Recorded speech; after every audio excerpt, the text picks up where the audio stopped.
বৃষ্টির দিনে আজকের মেনুতে আছে খিচুড়ি আর চিকেন। এই যে খিচুড়ির জন্য এখানে আমি চাল ডাল সেদ্ধ করতে দিয়ে দিয়েছি, এরপর আলুগুলোকে ভেজে নেবো, তারপর চিকেনটা রান্না করে নেবো। এখানে খিচুড়ির জন্য আলুগুলোকে এখানে ভাজতে দিয়ে দিয়েছি, এই যে আলুগুলো ভাজা চলছে।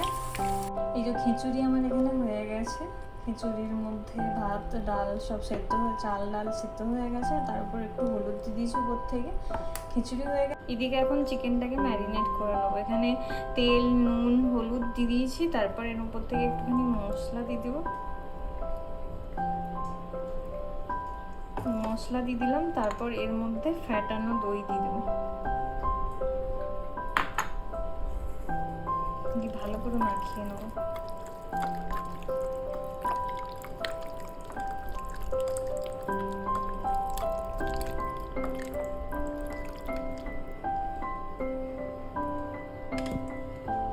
আমি চিকেনটা এখন রান্না করবো। চিকেনে রান্না করার জন্য তেল দিয়ে দিয়েছি এখানে একটা প্যানের মধ্যে, তারপর তেজপাতা দিয়ে দিলাম আর একটা দারচিনি দিয়ে দিলাম, এরপর উপর থেকে দিয়ে দিলাম একটুখানি জিরে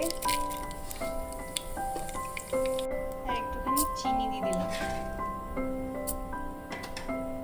যাতে কালারটা ভালো আসে।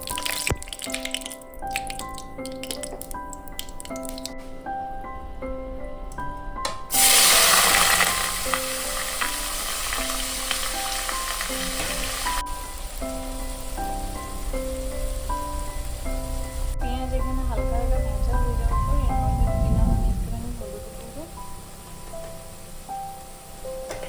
আর দিয়ে দেবো একটুখানি লঙ্কার গুঁড়ো।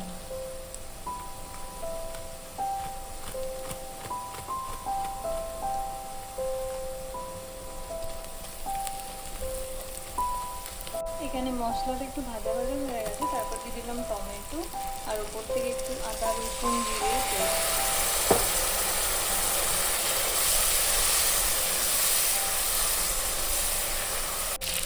মশলাগুলো একটু ভাজা হয়ে গেছে, তেল ছেড়েছে, তারপর দিয়ে দিলাম একটুখানি ফ্যাটানো দইয়ের যে জলটা ছিল সেটা দিয়ে দিলাম। এই মশলাটা আমি এখন কষাচ্ছি, কারণ এটা খিচুড়িতেও একটুখানি দিয়ে দেবো, তারপর চিকেনও হয়ে যাবে। এখানে মশলাটা কষানো হয়ে গেছে, এটা একটুখানি নিয়ে খিচুড়ির জন্য দিয়ে দেবো।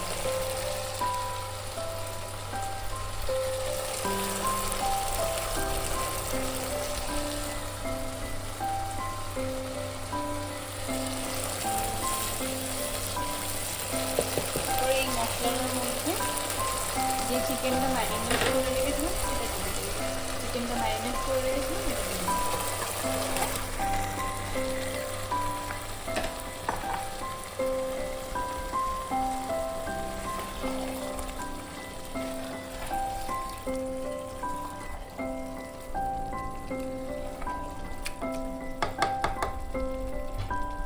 ছুরির যে মশলাটা দিলাম সেটাকে ভালো করে মাখিয়ে নিয়েছি।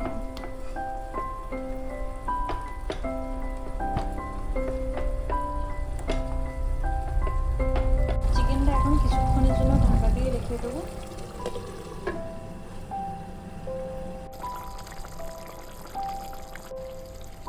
চিকেন এখানে প্রায় কষা হয়ে গেছে, তারপর উপর থেকে একটুখানি জল দিয়ে দেবো। এটা ছিল চিকেনের চিকেন ধোয়া জলটা।